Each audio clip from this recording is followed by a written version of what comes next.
Hello, hello, hello mga maring ug mga paring. Duha ka craft ang atong buhaton karon, bee ug octopus. Ang bee lingin-lingin lang ng mata, white and black. Unya magbuhat daig duha ka antina, black lang gihapon. Ang iyang cheeks duha ka oblong. Then pahayang dayon nga C para sa iyang baba. Magbuhat din og straight line nga black para sa iyang stripes. Then para sa pako, duha ka circles, gagmay ug dagko sa left ug sa right. And it's done! Lahi na sad nga craft mga maring ug mga paring. This time octopus.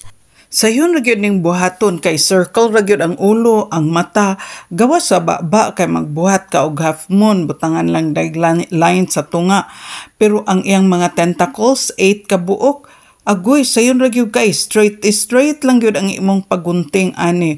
Unya imo lang daing i-roll aron mahimo siya nga ma-curve siya. Unya butangan daig buhayt sa iyang tentacles. Kay mo man na iyang suckers. O di makahuman na dayon kag buhat og octopus. Sulay ganig buhat.